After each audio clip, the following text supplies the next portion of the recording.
Meeting is September the 4th of 2025, and first item on our agenda is to approve the minutes, and I'm going to call on our Vice Chairman, Trey Gooch. Thank you, Mr. Chair. I have reviewed the minutes and find them to be in order, so my motion is to approve the minutes as presented. I have a motion and a second. Any discussion? All in favor signify by saying aye. Aye. Any opposed? Motion carries. Next item is the public comment. No one has called, so we'll move on to item 3, the investment report. Thank you, Mr. Chairman. I'm Ted Beatty, County Trustee. Our investment report, LGIP, is just 1 basis point lower than where we've been the last 2 or 3 months at 427. And we did have 1 bid this month, and we were able to lock down some funds at 428, which will be good for the next year, which was, we were very pleased. We were very pleased with that. As you know, the Fed meets not next week, but the next week. Anticipation is we'll have a little drop, and that will impact us somewhat, but that's, we've expected it for a while, and we've held on for a while. So that's my report, Mr. Chairman. I have a motion. Second. And a second. A quick question. Are we tracking investment income? This might be a Michael question, too. Are we basically tracking investment income that we expected in the budget, and how are we doing vis-a-vis 12 months ago? I can go over that when I do the fund condition. That's fine. Thank you. Any other questions for Mr. Beatty? Who was the second on that?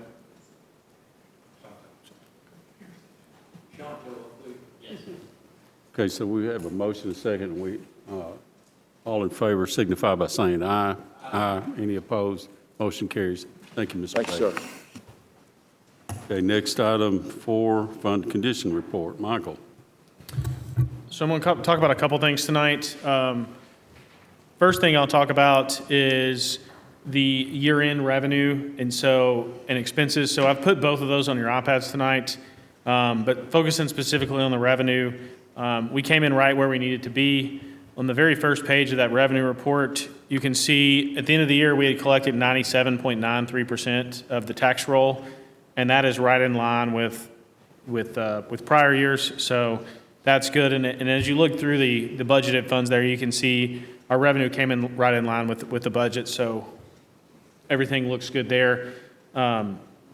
The other thing that y'all had asked me for on there, there's an item on your iPads called fund balance used. So y'all had asked me for that. I'll go over that briefly. So last month we approved 2 items to come out of fund balance. Those totaled $9,511,313. You can see that there. Y'all also asked if we could track some estimated future potential items that we had discussed. So those are the 3 items that were discussed at last month's meeting. I will note the large one there for the cardiac monitors, you could use Fund 118 as opposed to Fund 101. If that grant does come back, we could have a conversation on which fund you wanted to use there. That was the Christie Houston grant as a potential match there that was discussed by the EMS department. The next thing I'll add is what's not on there tonight would be the revenue for the current fiscal year, and that's because a lot of our revenue is either 1 to 2 months behind. So there's not a whole lot to report. However, I will touch on Commissioner Irvin's question on investment income.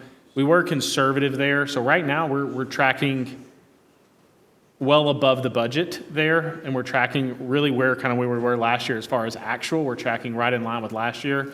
But as y'all remember, we've been very conservative how we've budgeted investment income, and so we're tracking well above the budget, but we're tracking right in line with the actual from last year at this time.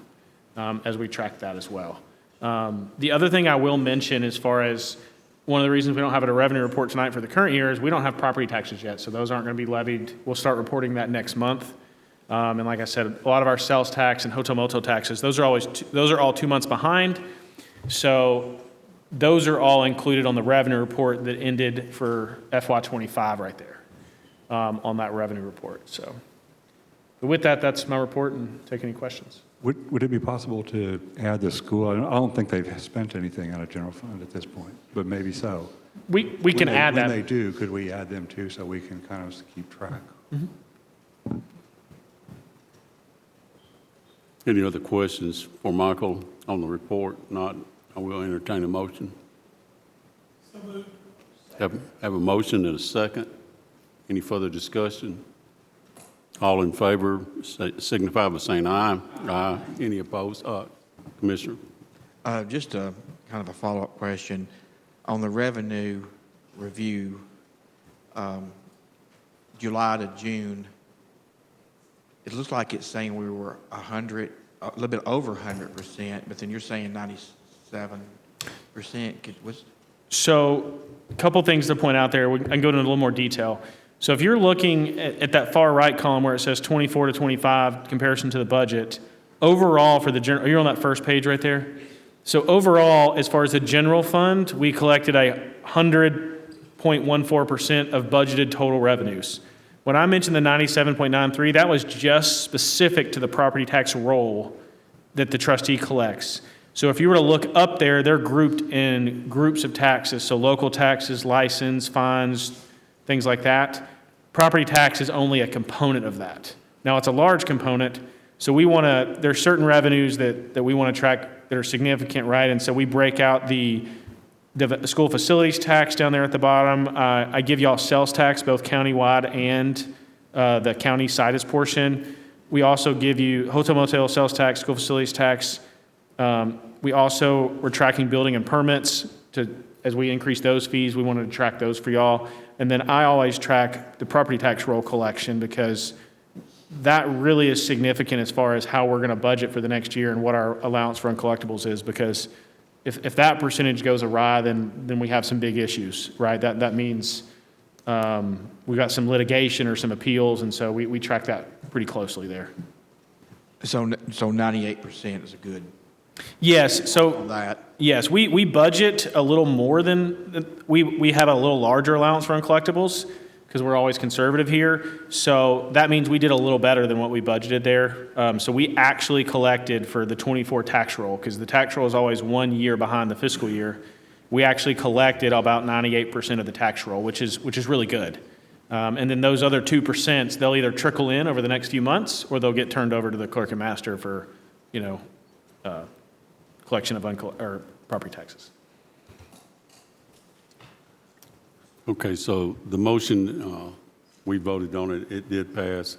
So we're going to move on to the next item unless there are more questions. Okay, item number 5, risk management financial reports.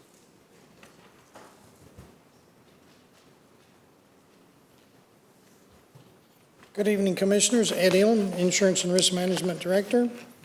So for the 264 fund for the calendar year, for the month of August, you had $1,879,565 in revenue.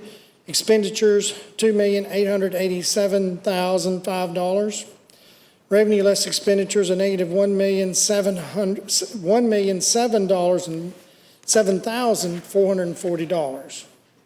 For the total for the calendar year, you have for revenue $16,095,631.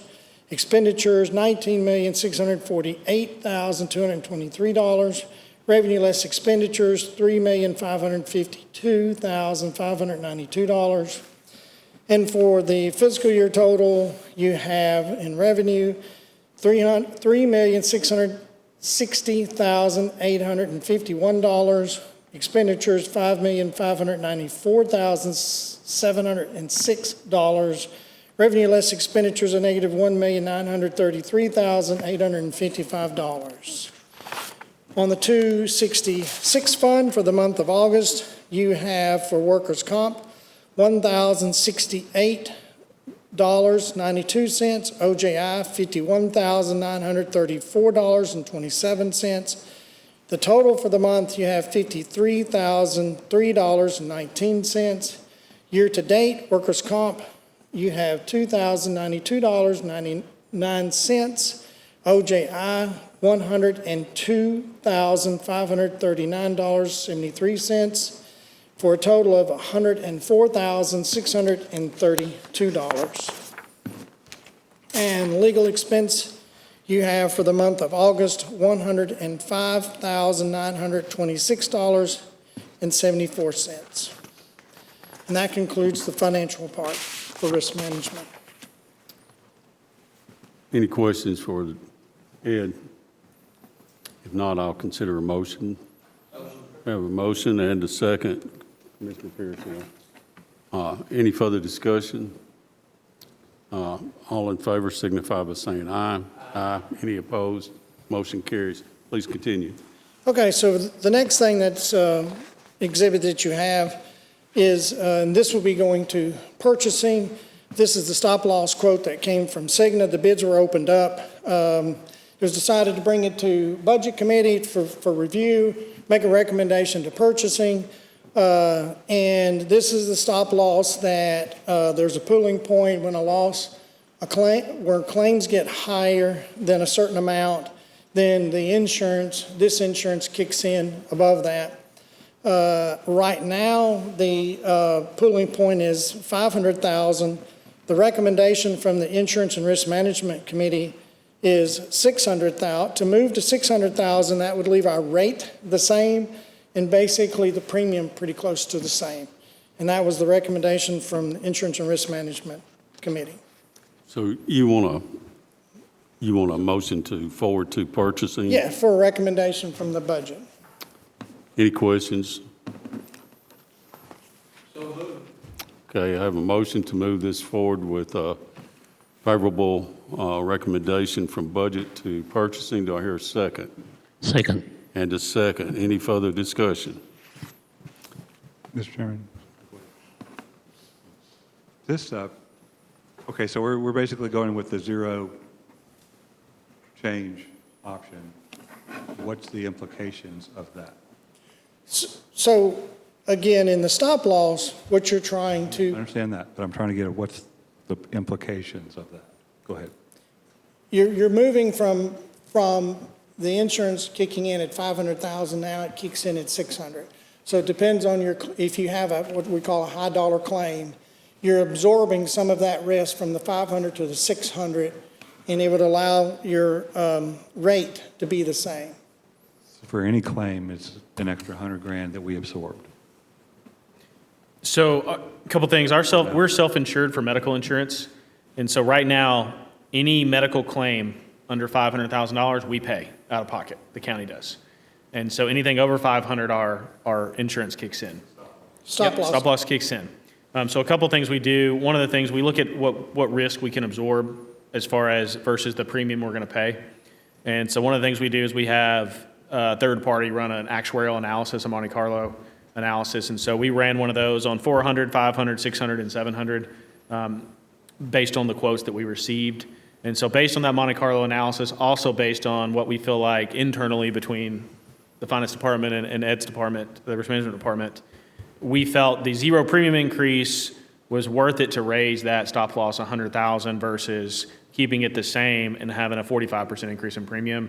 And the Monte Carlo also backed that as well. We wanted a third party independent actuary. So that's the risk is that you could have a couple more claims reach. And so we use obviously market data and historical data from our own county here to plug into that Monte Carlo analysis. How many do we have? And to give you a little perspective of 2025, we only have one high dollar claim above the $500,000. I think it's like $9,000. So that's why we felt like the risk would be, it's a risk because you never know how many you'll have. Thank you. Any other questions from the committee? Hearing none, call roll, please. Commissioner Harris? Yes. Commissioner Irvin? Yes. Commissioner Johnson? Yes. Commissioner Piercy? Yes. Commissioner Sereno? Yes. Commissioner Gooch? Yes. Commissioner P? Yes. Okay, motion carries. Thank you, Ed. Thank you. Have a good evening. Item number 7, preliminary bond resolution authorizing the issuance of revenue bonds for the Health and Education Facilities Board. And we'll call on Mr. Boland Sumner. I think he was with us last month, and basically we're seeing a repeat, but he's here to explain it for us. Mr. Chairman, Commissioners, Sumner Bolden, I'm counsel to the Health and Ed Board. This is another request for the issuance of revenue bonds for a multifamily housing project in Smyrna. It's an existing facility that was built in the early 1980s, 80-unit low-income housing facility, and this is to finance the acquisition and rehabilitation of that facility and continue it as low-income housing. As with last month, there is no liability to the county, there's no cost to the county, there's no downside, I guess is the easiest way to put it. I can explain in somewhat greater detail about the project itself, although I think you perhaps have the materials that were given to you in anticipation of the request. But I'm happy to listen to any questions you may have. Yes, sir. Quick question. How does this relate to, what is it, health and ed? It's low-income housing, I get that. Of course, the membership of IDB and health and ed are identical, and so sometimes it's hard to tell the difference, but the enabling statutes are different. And while there's some overlap, housing is primarily the purview of health and ed. Now, there are instances in which you can also use the IDB statute and go and do it that way, but it's more typical to do it through health and ed. But as far as the county goes, it doesn't. Yeah, I'm generally in favor. I'm just trying to understand so there's not really a connection per se, and it's in the enabling statute, and among the purposes includes low-income housing, and then you're off to the races. Correct. IDB statute is primarily to promote industry and employment and things such as that, whereas health and ed, in addition to multifamily housing issues, 501c3 bonds for schools and hospitals and things of that nature. Yeah, you were in here last month, I think, for an MTSU. Yes, sir. And that's one of the things that's clearly educational, you would think. Yes, sir. And so I was just trying to draw the connection. It's confusing, and even if you go read the two statutes, it's still confusing. But and sometimes, quite frankly, given the overlap, you could take your pick. Thank you. Yes, sir. Just a quick comment, and maybe you can straighten me out on the way out, just for people at home. This committee is not the Board of Education committee that's overseen by the county commissioners, Health and Education Committee. No. The IDB board actually, when you're elected to the IDB board, you're also elected to the, somewhere I'm having to look for my line here, it's basically the education board also.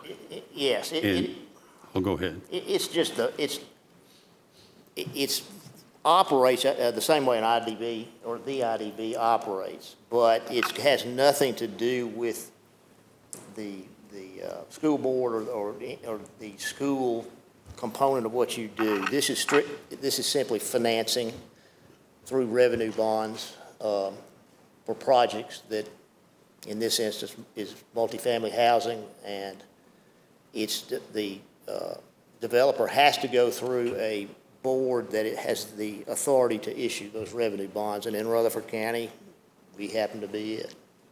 So that's why. One thing further I wanted to mention, and I want you to straighten me out quickly if I'm off kilter here, but they also, when some of these bonds come due, there is revenue that we receive. Now that revenue is controlled by the Health and Education Board, but they're required to spend that on education and some other items, and you might tell a little more about that, but I just want people to be aware of the differences between these two boards. In the interplay between those two boards, it's primarily the IDB that has income that comes in, a significant income. I'm not saying the Health and Ed Board doesn't get any, but yes, that board then plows back into education and job creation, a lot of money that results from the board having issued its revenue bonds. And I could, and I probably should, the next time I'm up here, give you an idea about what kind of dollars I'm talking about. But that money is plowed back into to county. It can be county projects. It can be job creation, things of that nature.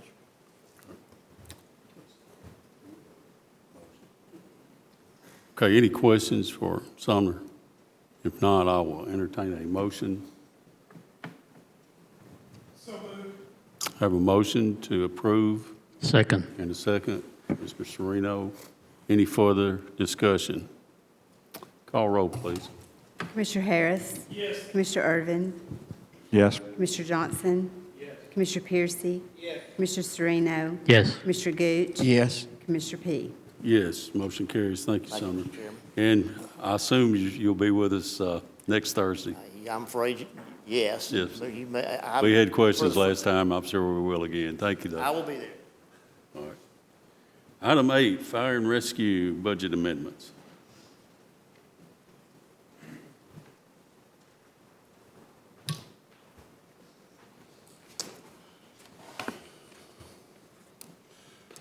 I have two budget amendments. I'll do them separately.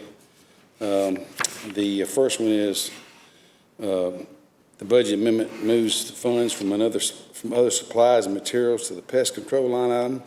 This is needed to remedy a pest control problem at our fire department logistics building in Walter Hill. It's infested with brown recluse. It's infested with brown recluse spiders. Okay, you've heard the request. Second. Have a motion and a second to approve. Any further discussion? Call roll, please. Commissioner Harris? Yes. Commissioner Irvin? Yes. Commissioner Johnson? Yes. Commissioner Piercy? Yes. Commissioner Sereno? Yes. Commissioner Gooch? Yes. Commissioner P? Yes, motion carries. Next one, please. Okay, I'm requesting your approval of a reclassification of our compliance specialist to fire operations coordinator. The compliance specialist has been overseeing all the administrative documentation and accounts payable for fire rescue. With the rapid growth of our fire department over the past 3 years, this position has taken on a significant number of new responsibilities. In recognition of these expanded responsibilities, I'm requesting this position be reclassified, resulting in a salary adjustment of $68,818, which is an increase of $4,207. And this was processed to the mayor's office in HR. I'm requesting to remove $4,472 out of other wages and salaries to allow them 163 additional assistance, educational assistance, excuse me. Okay, you've heard the request.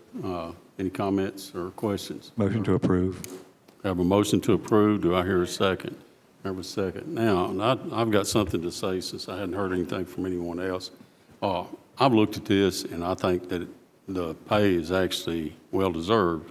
You know, our HR director has looked at this, and the problem with it is, you know, this came right after our budget year. This should have been, we should have looked at this during our budget season. And we've had this problem in the past, and, you know, I mentioned that to you.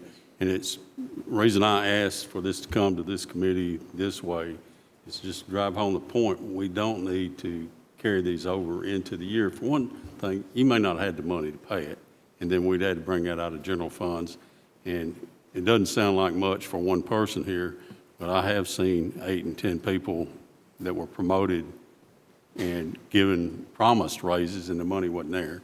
So I don't want to see that happen again. Well, it wasn't promised until it passed. I understand.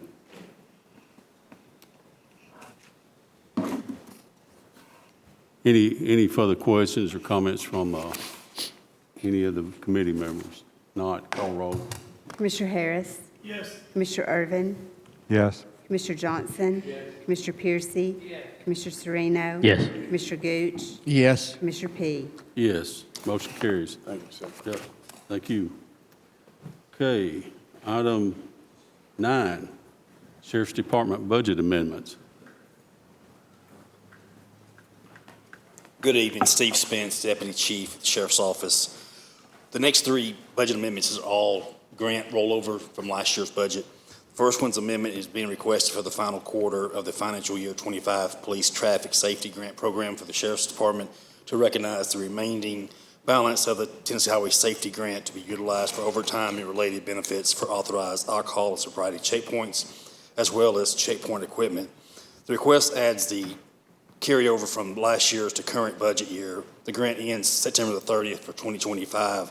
This grant requires no match. Requesting $28,626 rollover with $22,979 to go into overtime, $1,424 to go into Social Security, $2,837 to go into pensions, $333 go into Medicare, and $1,053 go into law enforcement equipment. I want to ask, before we entertain a motion here, we've got two other requests are basically the same thing. These are grants that have been approved and the money's held over. You want to do these together or vote on them separately?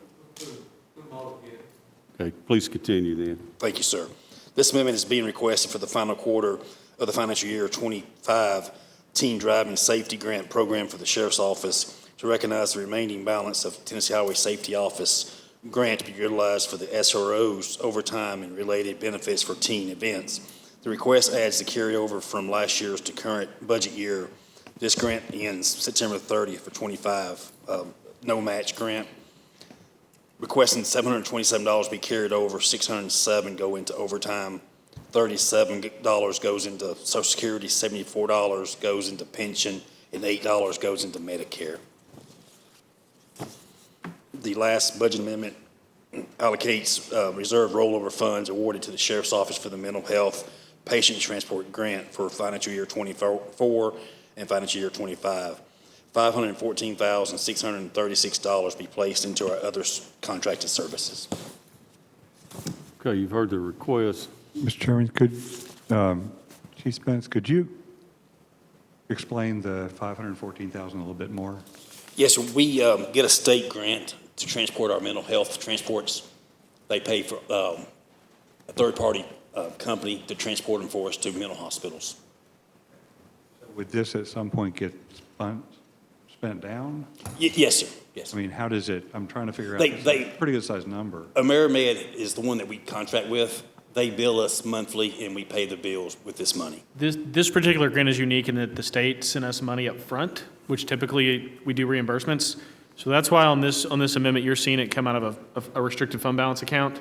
And so it was much larger, over $1 million when we first got it, and we've spent it down every year over the course of the grant period. So it'll be spent down monthly, but it was much larger a couple years ago, and so it's just unique that they send it, we have to set it aside, and we track the interest with it, and the interest goes back with that grant. But that's why this one's unique. There's no match or anything with that for this one. Motion to approve, Mr. Chairman, all three of them. Have a motion Second. and a second. Commissioner Sereno, any further discussion? Hear none, call roll, please. Commissioner Harris? Yes. Commissioner Irvin? Yes. Commissioner Johnson? Yes. Commissioner Piercy? Yes. Commissioner Sereno? Yes. Commissioner Gooch? Yes. Commissioner Peak? Yes, motion carries. Please continue. Yes, sir. We've got a grant request. We're requesting to apply for the financial year 26 Tennessee Corrections Institute Training Grant. This is a no-match grant. We're applying for $15,000. If approved, we request the mayor to be able to sign and accept. We're buying training items, CPR mannequins, and AED trainers for the detention officers. Okay, you've heard the request. Any questions? Motion to approve. We have a motion to approve and a second. Further discussion? All those in favor signify by saying aye. Aye. Any opposed? Motion carries. And that was just to apply. Is that correct, Spence? Yes, sir, that's correct. Okay. Please continue then. Another request, we're requesting to apply for the financial year 25 State Criminal Aliens Assistance Program grant. This is a no-match grant. This is a reimbursement for undocumented subjects that are incarcerated more than 4 consecutive days and has been convicted of 2 misdemeanors and 1 felony during the period of July 1st of 2023 through June 30th for 2024. Any questions? Move for approval. Have a motion to approve application of this no-match grant. And a second. Further discussion? Hearing none, all in favor signify by saying aye. Aye. Any opposed? Motion carries.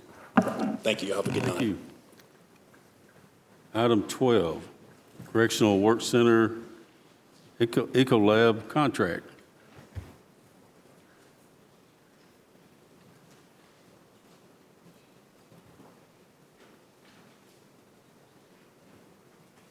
Good evening. Evening, Bill Cope, Superintendent, Correctional Work Center. Tonight I'm presenting to you our annual agreement with Ecolab for approval, and this agreement is for our dishwashing lease.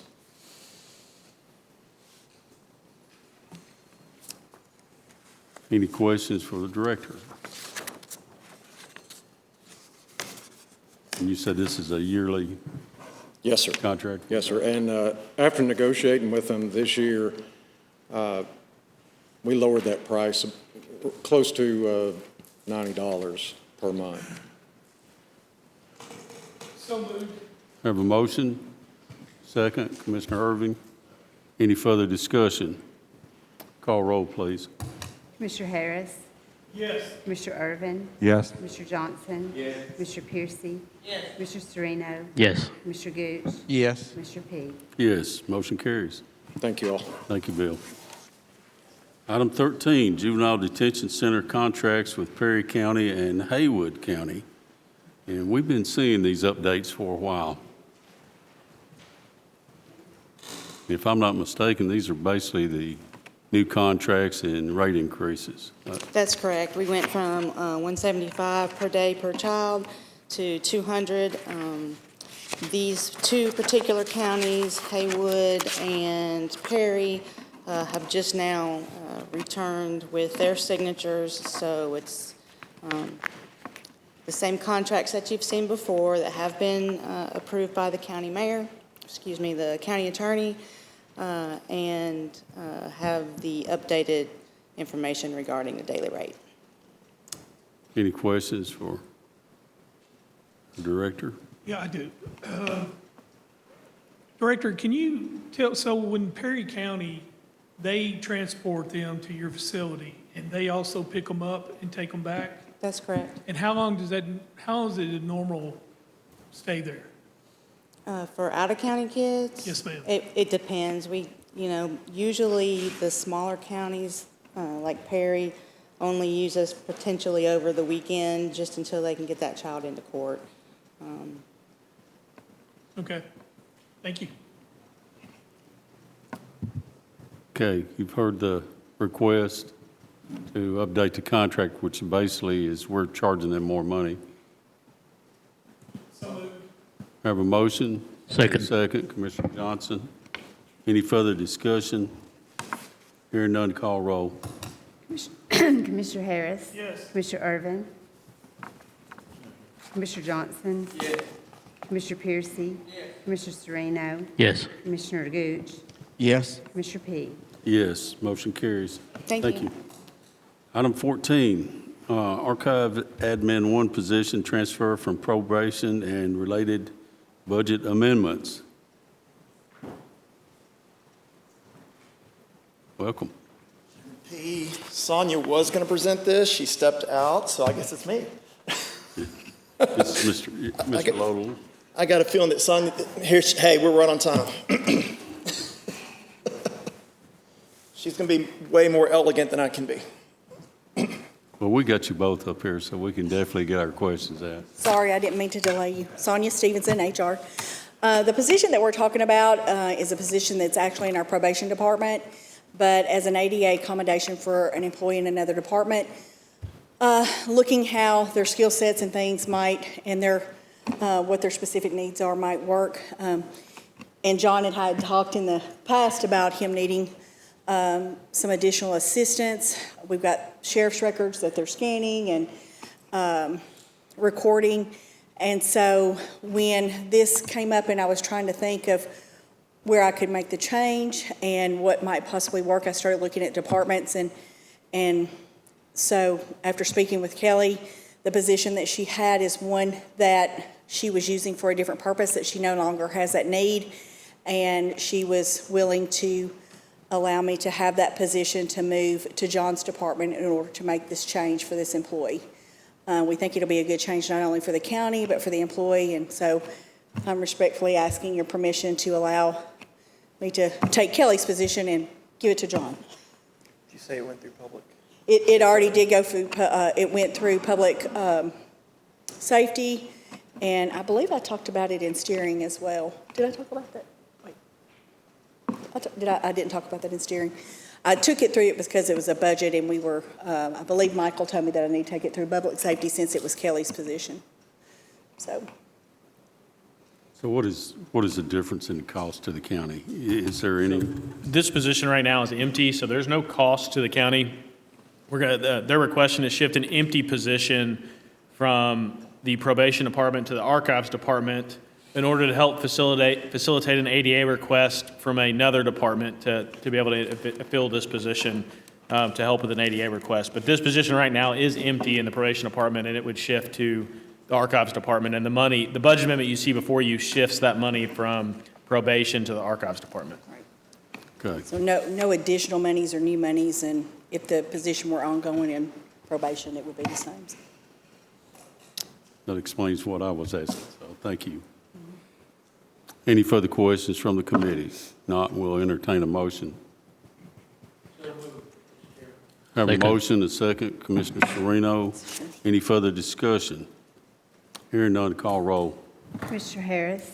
Yes. Commissioner Irvin? Yes. Commissioner Johnson? Yes. Commissioner Piercy? Yes. Commissioner Sereno? Yes. Commissioner Goode? Yes. Commissioner P? Yes, motion carries. Thank you, guys. Thank you. Item 15, purchase and funding of 5405 Lee Road for the Rutherford County School System.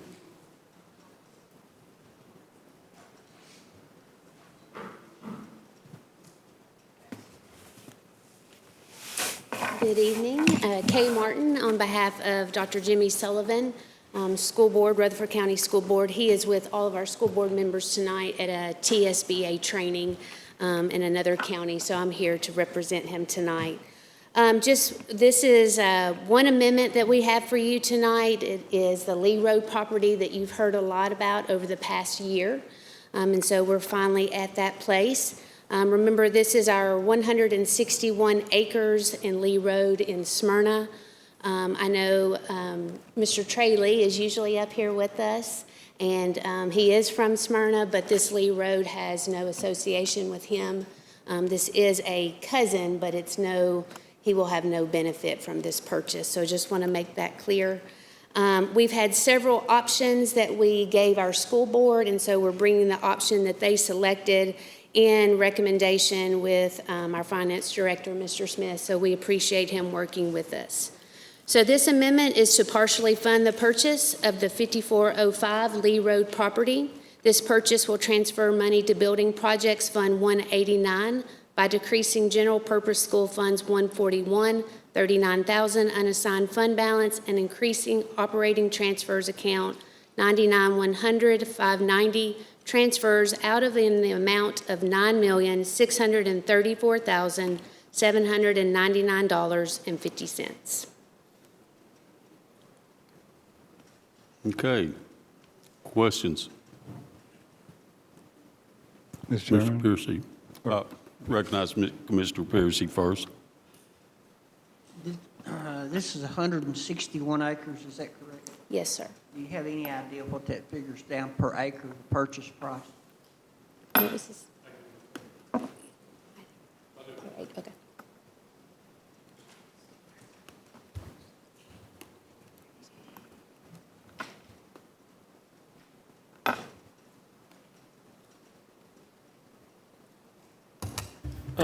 It's roughly 80,000 an acre, but also need to clarify something to that. They're asking to move a little over 9.6. The purchase price of this is a little over 12.8 million. They have some remaining money in Fund 189 that would pay for a portion of this. They're asking to shift this remaining portion from their unassigned fund balance. But if you take the total purchase price of a little over 12.8 million divided by the 161 acres, it is $80,034 an acre to be exact. This is for multiple schools. Yes, sir. So it can hold up to 3 schools. We anticipate at least 2. We would like to start, after we do all of our planning and talk with our board, our 5-year plan, we would like to start with a high school on this property. Thank you. Mr. Chairman? Yeah, you're recognized.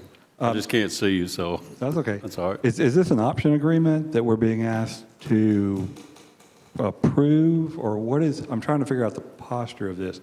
And the context is, we have BOA, and, there's a lot of, that's going to be going on in terms of due diligence.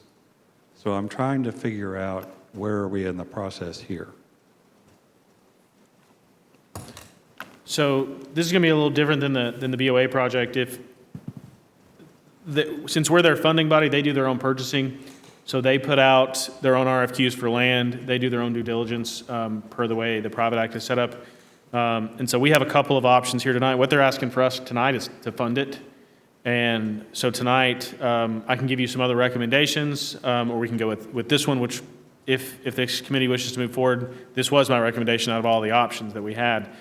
So tonight, we are only voting on no contracts or anything like that. We are just voting on the appropriating the money for them. Okay, so is there a contract currently in place? No, sir. No? We are, So they do have, their contract is waiting pending the Yes. funding from us. So they have signed a contract pending funding from their funding body, which is us. Okay, can you walk through the due diligence that was done with respect to this transaction? yes, sir. So as you know, we have been working with the company the last several years, RSP, to determine our population, our growth, where we have the most growth, in what areas. I will tell you, we've worked with them extensively the past 2 or 3 years. And this year, for this current school year, when they did our zoning, their accuracy was 96% correct. For example, they predicted students at Blackman Middle School, which is our largest middle school, and they were within 7 students off. At Poplar Hill, which is our newest school, that Poplar Hill Elementary School, their prediction was within 11 students. So they've been extremely accurate. We have already met with them a couple of weeks ago. Dr. Sullivan and I met with them, already talking about looking at our numbers. Our numbers in October are usually our most predictive numbers and most comparable. And so really looking at where our needs are. We are still growing, and it's mostly in our middle and high school areas, and that's why we're thinking more of this being a high school initially. So we've been doing all of this research. We already have the land in Plainview, so we'll be having conversations about would we want to build first at Lee Road, or would we want to build at Plainview? And so that'll be something over the next several months we'll be talking about, but we know that we need this area. I know last week when I was here, Dr. Sullivan was presenting, even Commissioner Phillips, he was talking about this was, when he pulled it up on his map, it's in the middle of nowhere, but we know Rutherford County's in the middle of nowhere now. I know that Commissioner Wilson spoke last week about this is his area and how this used to just be farmland and now there's subdivisions everywhere. So we know that this is coming, and we definitely want to be able to purchase land while there's still land to purchase. Okay, so that goes to the need. Okay, I understand that. I'm not completely sold, candidly, because Dr. Sullivan made a comment about exponential growth, I believe. And do you agree with that statement? Yes, sir. Okay. And I looked at kind of the growth numbers that y'all were kind enough to provide. And I'm seeing kind of modest growth. This time is a bit down. Can you walk through, in terms of numbers, kind of the high school, kind of where it is for the past 2 or 3, high school and middle school for the past 2 or 3 years? And then I think you're down this year, maybe not. There seems to be some ESL growth. Okay, it seems to be. But you might explain where this exponential growth is, and how far out are we from this high school? In other words, if you're saying it's going to have to be built this coming year, well, that's going to, just based on the numbers you provided from the study that you provided, okay, to me, and I don't know if anybody else, but it doesn't seem like the exponential growth. It seems like a rezoning for a period of time, for a year or two or three or more. So the majority of our growth, we're not seeing as much growth this year, that's down just a little bit. And remember, our numbers are not usually very solid until after fall break, when you have people moving in from all over the country. After Labor Day, we get more students. After fall break, we get more students going to different schools and then deciding they want to come back, many different reasons. But really, we're only seeing a decrease currently in kindergarten, but we are seeing that increase. And as you know, just being in Rutherford County the past 20 years, every year we're growing about an average of 1,000 students each year. If you gave us approval. Briefly, you're saying you're projecting 1,000 student growth this year? That has been our pattern, yes, Even sir. though it's down right now? It's very comparable. If you look at our numbers today, it's very comparable to our numbers last year in September. Okay, so, and 1 out of 50. And then we 1 grow. out of 50 is what, 2 points? 2%? Right? Yes, so, So that's exponential. That's going to justify a 2,500 or so seat high school. and then if you gave us approval today, then the most likely school is not going to open until the fall of 2029. So it's going to take us a few years to build it. It takes about 2 years to build a high school once everything's been approved. Okay, and the high school will eventually come if that's what y'all end up deciding to do. Correct me if I'm wrong, wasn't Plainview, I think that's what you mentioned, didn't that have some flooding issues or something along those lines, floodplains? The area that we can build on that's remaining there is we can build there. Okay, so you can put 3 schools on Plainview? 2. 2? We already have 1. Okay. And I know that we could build 1 more, depending if we build a middle or high and all the fields and all the things that go with it. Okay, so now let's talk about briefly the property. Okay, what due diligence, and this was kind of my original question. Okay, talk about the due diligence you've done on the property. For example, does this property have a floodplain? Does this property, because it seems to be, Plainview I think had one, the jail has one, some other places.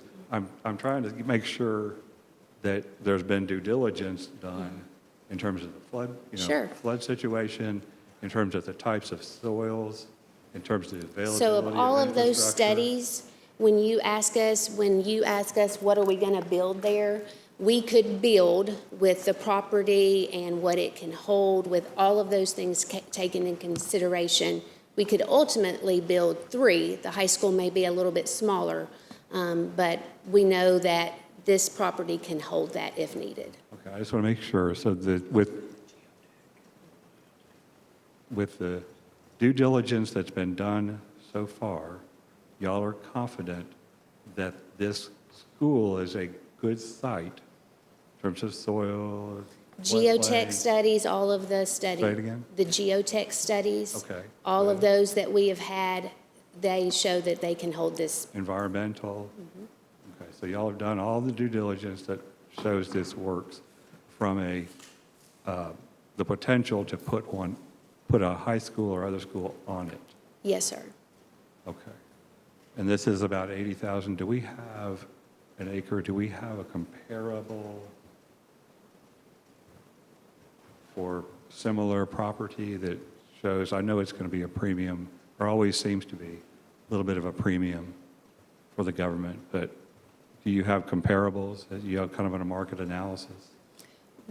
We've looked at all of those, and seems to be the prime property of where we would need to build a school. Were they comparable to 80,000 an acre?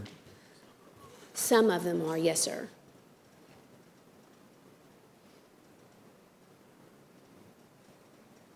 Have y'all, in that study, going back to your need question, did y'all take into account the effect of charter schools and other legislative initiatives at the state, federal, local levels? Yes, sir. And remember, with our charter schools, Currently, the ones that we have in Rutherford County, some of them are just through elementary, some are potentially through 8th grade. We don't have any high school charter schools. Okay, so, and I hear what you're saying, but the question was, have you taken into effect, okay, the likely growth, because it appears that charter schools are going to be expanded in the next legislative session? Yes, sir, but currently none of those charter schools even have an application past the 8th grade. Okay. Okay, so,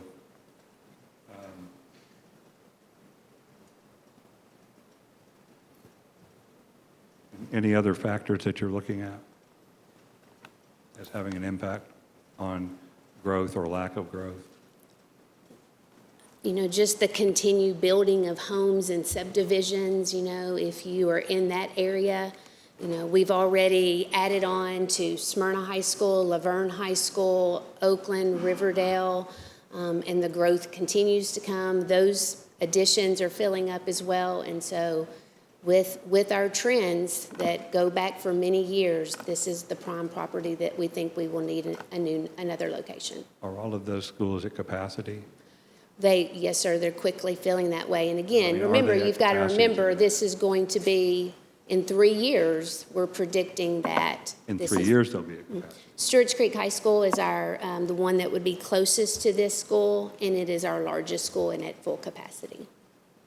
Is there anything that could be done on that property to save purchase of this land by building on that property? The closest, there's like a high school complex pretty close to it, to the Lee property. Is there anything that could be done with that property to basically expand on it? It's at full, are you talking about Stewart's Creek, that area? It's full capacity right now. So you cannot. There's no building area left. How many acres is that? I don't have that information on the top of my head. Okay. All right. Thank you. Any other questions from the committee? I have one. So Stewart's Creek is at full capacity, is that Yes, sir. correct? Okay, in Smyrna, we just put in an addition. Yes, sir. So we're already full there, And we're too. building at Laverne an addition currently. If you remember at Stewart's Creek Elementary, which is right across from Stewart's Creek High School, it's at full capacity. Remember last year, we had to have a cap on that school and send those students to Browns Chapel. And so all 3 of those schools in Stewart's Creek, the Smyrna area, High School, Laverne, they're reaching, you know, Stewart's Creek full capacity. Yes, sir. Okay, so it probably makes sense to build on Lee Road then. Yes, sir. Okay. Any other questions from the committee? Chairman, can I make a comment? Yes, please. If this committee wishes to go with this option tonight, if you wish to make a motion for this, I would request that you would add the motion that they've presented in front of you, and then add to it that they would use $3,350,801 from their Fund 189. If this committee wishes to move forward with that, that would get them to their purchase price, plus the closing cost of $12,985,600, which is ultimately what they're requesting tonight. And what was that first number again? 3 million what on 189? $3,350,800.50 is what they would use from Fund 189. That money is left over from 2 projects in that fund. Then that would get them to what they're ultimately requesting tonight is $12,985,600. They have requested, that includes the closing cost. Correct. That they've requested. So that combined with the budget amendment that they presented a few minutes ago of $9,634,800 would get them to their purchase price and closing cost is what they're requesting tonight. Quick additional question. You're recognized. Thank you. Okay, so in terms of fund balance, where does this would leave the schools at 94,722, okay, and $33. Okay. Is that adequate coverage for payroll operating, what they need to cover out of that money? Is that an average, is that an adequate cushion or et cetera for So purpose? that's going to leave them with around 15 or 16% fund balance, which is where I feel like they need to be. That puts them right at, I've always said I really think they need to be at about 3 months worth of payroll. Their payroll runs about 30 million a month, give or take. So that puts them right at where we would want them. When the Health and Ed Committee and they approached me with what their options were, this was my recommendation out of the options that we presented. I feel like this gives them adequate coverage for payroll, for cash flow, going forward, versus the other options of borrowing and some things like that. Are there any pieces of property that y'all think you could sell?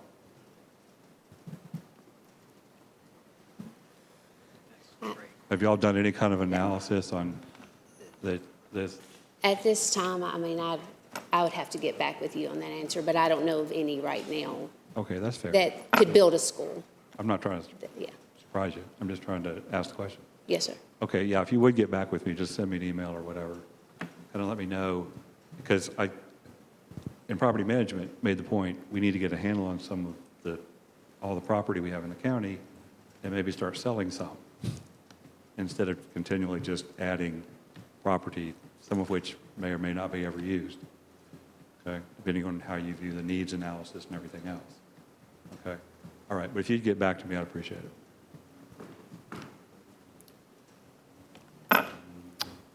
You've heard the request. Do I hear a motion?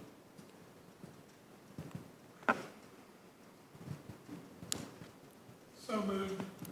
Second. And do you make that motion with the request that they've got there also $3,350,800.50 from 189, which would make a total of $12,985,600, including closing costs? I think that's got it. Is that your motion? So moved. So moved, and that's your second, Commissioner Sereno? Yes. Okay. Any further questions?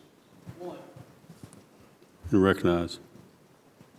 On the purchase of this property in the contract, have you looked at it closely to see if something should happen, that it's not all needed for 3 schools or may not be needed for just one? If the remaining property can be sold off and it's not tied to a bonding statement saying it has to be used for a school or nothing else? The contract would just be a purchase of this land by the school board. It doesn't have anything specific about how many schools or what type of school in that contract. But if no school was built on it, you could sell it? Yes, sir, potentially. That's not something we've done in the past, but yes, sir. Well, I know there's one piece that's happened like that. Is the reason I'm questioning that. Thank you. Mm-hmm. Any? What was the total per acre for the 161 acres? 80,000 plus? Yes, sir. 80,000 The average. 80,000, $35 rounded to the nearest dollar. $80,035 an acre. Does anybody have any idea what the appraised value of that land is from the property assessment?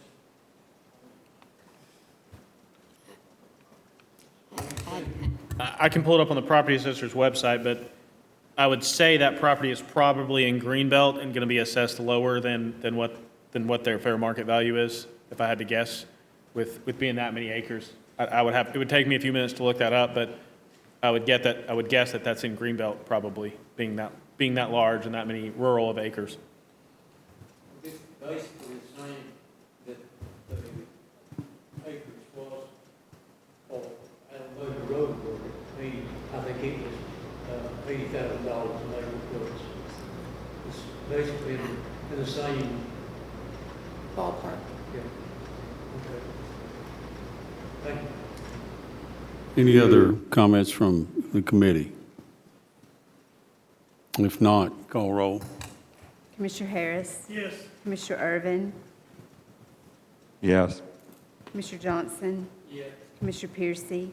Commissioner Sereno? Yes. Commissioner Gooch? Yes. Commissioner P? Yes, motion carries. Thank you, Kay. Thank you. Okay. That gets us down to item 16, and call on Michael to cover these next two. So item number 16 is going to be a budget amendment for a grant that we have. We're a pass-through entity on this grant. The grant itself has already been approved. This is rollover funds because this has been a multi-year process, but we're partnering with Consolidated Utility District for some improvements to their water infrastructure. We're a pass-through. This is an ARPA grant that we've had for multiple years. And so what this amendment is doing is recognizing the revenue that we'll receive this year and the expense that we'll pass on to Consolidated Utility District. Any questions for Michael on this?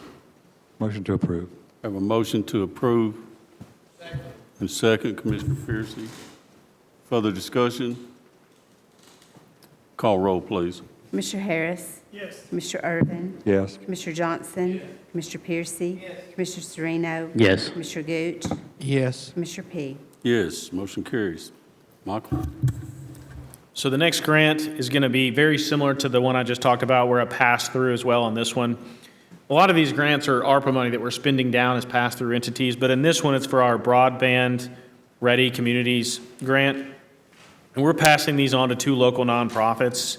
But this grant recognizes the revenue and the expense just like the last one. It's a carryover from last year. And sometimes these projects take us several years to work through. So in this case, we're recognizing the revenue and the expense as well to pass on to these nonprofits once they purchase the applicable items that they're grant awarded. Mr. Chairman? You're recognized. Please go ahead. Are the nonprofits related to the original purpose of the grant? Yes, so part of us being a pass-through is we monitor them and make sure. So we don't just blindly send anything. We make sure all of the expenses are submitted to the state first before we actually do anything. We submit that reimbursement request to the state approves it, and then sends us the money, and we turn around and send the money to the nonprofits. And then we monitor them for a period of time to make sure that that money is being spent in accordance with how it was. For these 2 grants, it's pretty easy because one, Consolidated, they did the water infrastructure upgrades that they were supposed to, and in this case, they're buying some broadband-related equipment, so it's easy to monitor that and say, hey, they're using that equipment as they should. But yes, we would monitor them for a certain period of time as we signed on to that grant. Thank you. Mr. Chairman, motion to approve. A motion and a second, Commissioner Piercy. Further discussion? Hearing none, call roll. Commissioner Harris? Yes. Commissioner Irvin? Yes. Commissioner Johnson? Commissioner Piercy? Commissioner Sereno? Yes. Commissioner Gooch? Yes. Commissioner P? Yes. This next item, 18, Juvenile Court Addition renovation, actually should have been forwarded to property management, to purchasing instead of to, Michael, if you want to explain. So when the minutes, the way our committee process works here is there's minutes, and they forward those minutes, all the other committees funnel to budget. There was some minutes submitted that forwarded this project to us. However, in all practicality, it was supposed to go back to property management, who did talk about this last week, that they were going to look at architects for potentially this project and send those back to purchasing before it ever comes to us to request, to the budget committee to request any type of funding. So I think there was a mistake and that it should not have been forwarded to us. I've talked with the department heads, I've talked with the mayor's office, I've also talked with the people that prepare the minutes, and this did go to property management. It got brought up there, but because our committee process, once they put it in the minutes that forwards to us, I have to put it on the agenda. But ultimately, this will go back through property management and then go to purchasing. If those 2 committees were to wish to move it through, it'll come back here for funding at some point in the future. So we're not going to do anything on it tonight. No. So, but we did need to mention it since it did hit the agenda. Item 19 is opioid committee recommendations and budget amendments. So these 2 recommendations, there's 2 things here, but they're all advertising. One is the Screen Vision contract. That was approved last fiscal year, but we need to appropriate the money out of this budget year. And then also, the opioid committee is going to do some advertising on WGNS And so they approved a certain amount monthly for this fiscal year. And so that's the budget amendment you see before you tonight to increase the advertising budget by $23,860. Any questions from the committee about the opioid committee recommendations? Hearing none, I will entertain a motion. I have a motion and a second to approve the recommendations from the opioid committee and the budget amendments. Any further discussion? Call roll, please. Commissioner Harris? Yes. Commissioner Irvin? Yes. Commissioner Johnson? Yes. Commissioner Piercy? Yes. Commissioner Sereno? Yes. Commissioner Gooch? Yes. Commissioner P? Yes, motion carries. Item 20 has been pulled. Item 21, TDOT project for Thompson Lane to Jefferson Pike, Memorial Boulevard, and Lebanon Pike. And Commissioner Dodd had presented to us the other day at Public Works and asked to come give us a heads up. This is not anything we're voting on tonight. This is basically for future thought and kind of get it on everybody's radar. But Commissioner? Thank you, Chairman. I'm afraid my computer has the speaker blocked. Excuse me. You can move up here if you need to. Oh, I'm good now. If y'all can hear me. No, great. Thank you. So what I have here to present tonight is a unique investment in infrastructure that has come to my attention that I've shared with Public Works and Mayor Carr.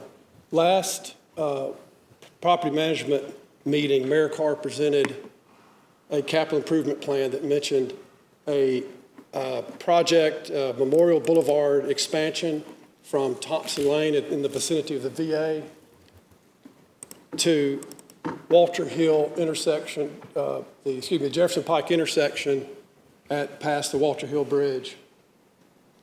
And what I have on the screen is a concept plan from Tennessee Department of Transportation that was done in conjunction with a partnership with Murfreesboro.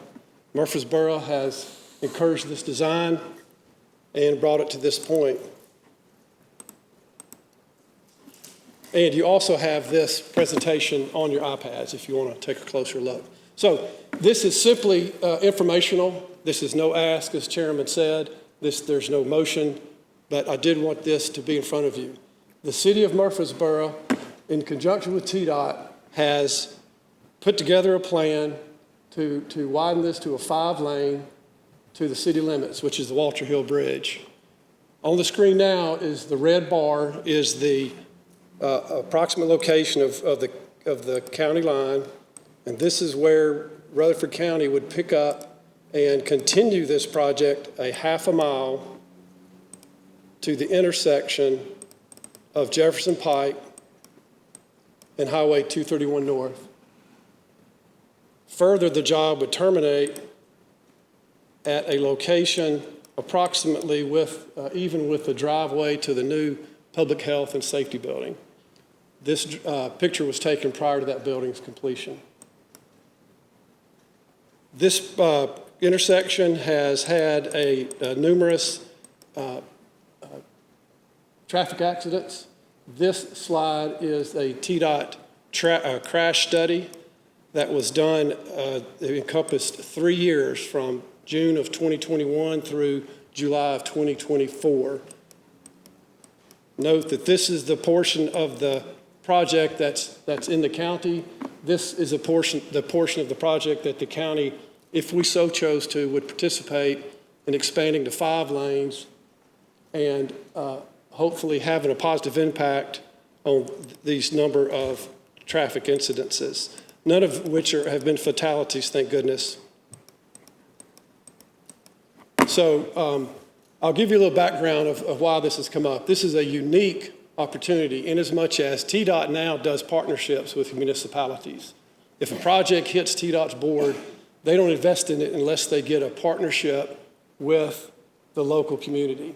If the local community has more than one jurisdiction and they combine, then the probability of TDOT is selecting that project is even greater, it's more enhanced. The City of Murfreesboro is already presented an application to TDOT to commit to 50% of their portion of the project. Their portion is some $46 million. They've committed to 50% of that. In their application, they said Rutherford County is aware of this and may contemplate finishing the last half mile. The estimate in this package is $12.7 million to finish the last half mile. The theory, the concept is that if the county were to pledge 50% of that, TDOT would kick in and finish the rest. Over the course of time with inflation, the job would increase about 5% per year. So our investment ultimately would probably be 10 cents on the dollar to improve this road from the VA to this intersection, which is a fantastic return on dollar. The status of this now is the application's been presented. TDOT's accepted the application only. The application has Murfreesboro's commitment to 50%. The next step is, and why I'm here now, is the TDOT process now, today, in 2025, is they will look at jobs, they'll look at potential partnerships with municipalities, and they'll make a short list. If we were to make the short list, if this project were to make the short list, rather, we would be invited to consider, do we want to partner with Murfreesboro and TDOT to contribute to build the last half mile and improve this intersection that serves the transfer station? In January, we could have this conversation again with real numbers. There would be a contract, there would be communication with TDOT, but there would not be any funds needed in January. The next step is in April, contracts get concluded. So at that point, we would need to contemplate, do we want to contribute funds beginning probably, most likely, the soonest would be the 2026-2027 budget year. And the funds that would be necessary that year would probably just be towards design. The remaining funds would be spent over the course of 2027, probably over the next 5 years. That remains to be seen. Therefore, there's no way to consider a motion. If there could be, they might want all the money up front like Epps Mill, which we could not recommend. But until we know the facts, I wanted this committee to be aware of this opportunity to enhance infrastructure. The number one complaint from constituents is growth and traffic. They coincide. The third item is solid waste.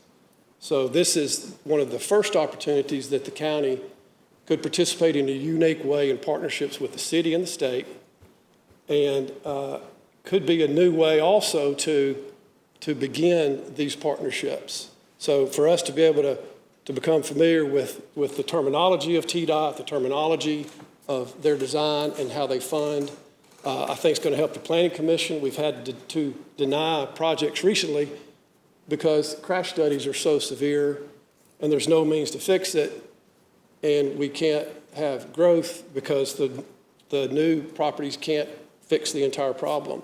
So if there's another way to have public-private partnerships, et cetera. So all those things I hope can be vetted between now and January, if we ever want to discuss it. From January to April, there's a few more months of discussion if we get shortlisted, and there could be a potential that we might want to contribute in future budget years some portions of this. So thank you for that time and indulging me. I'll answer any questions if the chairman so chooses. And I will certainly, we'll be discussing this again over the course of the next 8 or 9 months, if we get shortlisted. I'd ask Chairman Dodd to come because, if you drive that road, just like any of the other roads in this county, our main arterial roads coming in, they're backed up, 96. I mean, you name it, coming in from Eagleville, all the way around. And it's something that we're going to have to address. And I'm not asking for any kind of commitments here. I just want us to be aware of an opportunity that we know of. And that's why I asked him to come. And I do have one question. The bridge, will there have to be additions made to the bridge, or has that been determined? It's my understanding that the bridge in its current state is adequate. It was rebuilt. The bridge there was built Okay. Five, actually, a five, yeah, a five. And the estimates have, when I went through the estimates, there's no bridge in the estimates. That's the good news It is. out of it. That's very good So, news. All right. Any questions for Chairman Dodd? If I could clarify, so the total thought, and I'll just phrase it that way, project cost, or thought of the project cost would be about 12.7? The last half mile, 12.7. The previous 2 miles is 46.5, something like that. And that's the city? Correct. Okay. And then say we would likely get half that, so 6 point whatever. Correct. Okay. Correct. Just trying to get thought. Yeah. The contemplation is a $6 million ask might be the ask in some months in the future. Okay. Any other questions? If not, we appreciate you coming and sharing that with us. Thank you. Thank you, Chairman. Okay. Item 22. I'm going to call on Ms. Stevenson to help us out here. And this is the Finance Director evaluation results. And just so you all know, I have not seen these.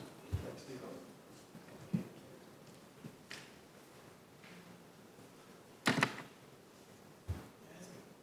you take the break? We can. 5-minute break. Meeting room, so I'm going to bring us back into order. And Sonia, floor is yours. Okay, thank you. At the request of the Budget Committee, the HR Department conducted a performance evaluation survey on Michael Smith, our Budget and Finance Director, and I wanted to present the results to you tonight. One of the commissioners that I did not include, and I just want to be transparent about that, was Commissioner Hall. He didn't go through the budget process, and he was new to his role, so I thought it wouldn't be really fair to ask him when he hasn't been part of that. So I did not ask him if anybody had that question. So the first question on here, it was assist county commissioners in achieving a proficient financial management system for the county. Of the respondents, 100% of the respondents said yes. Comments were that Michael does an excellent job in achieving the goal. He's always available. He's always made himself available to assist any commissioner. He does a wonderful job, and the 3 AAA bond ratings are evidence of this. The next is compiles the annual operating expenditure budget along with financial estimates for the Budget Committee in accordance with the approved timeline. 100% of the respondents said yes to that as well. Michael does an excellent job in achieving this goal. Perfect is what one person put, and Michael always completes the budget in a timely manner. Next is prepares and presents a monthly financial report to the Budget Committee to allow accurate tracking of the annual budget. 100% of the respondents said yes. Michael does an excellent job in achieving this goal. He presents his budget accurately and on time. Displays willingness and ability to adjust to change in assignments, schedule, and procedures in a timely manner. 94% of the respondents said always, and one of the respondents said usually. Michael does an excellent job in achieving this goal, open-minded and considerate. Michael is willing to adjust and still complete his assignments in a timely manner. Communicates information in a clear, accurate, and respectful manner. 100% of the respondents said yes. Michael does an excellent job in achieving this goal, very knowledgeable. Michael communicates well with all commissioners. Focuses on achieving positive financial conditions for the county. 100% of the respondents said yes. Michael does an excellent job in achieving this goal. He's superior. Very solid start. Michael, in my opinion, is a big reason the county is in the positive financial shape that we are in. Michael has done an excellent job. He's always trying to find solutions other than a tax increase. He is very creative. Next is takes personal responsibility for the quality and timeliness of work. 94% of the respondents said always. One of the respondents said usually. Michael does an excellent job in achieving this goal. He takes responsibility for his work. Every time I'm at a meeting, he is going back and forth to the office after the meeting. He takes personal pride in his work and the information he gives out, and he doesn't watch the clock. achieves results with little oversight of the Budget and Finance Committee. 94% of the respondents said strongly agree. One respondent said agree. Michael does an excellent job in achieving this goal. I feel like Michael leads the Budget Committee. Michael is an asset to the Budget Committee. Demonstrates appropriate independent action, self-application, and innovation to achieve results. 100% of the applicants said always. 100% of the respondents said always. Michael does an excellent job in achieving this goal, involved in every committee and commissioner. Michael works independently and achieves the desired results. It doesn't matter who he is talking to or the political consequences, he is going to give honest information. Displays a positive, cooperative, and respectful approach when interacting with county commissioners. 89% of the respondents said extremely helpful. 2 of the respondents said very helpful. Michael does an excellent job in achieving this goal. Involved with every committee and commissioner, Michael has always made himself available to the commissioners and is a positive force for the county.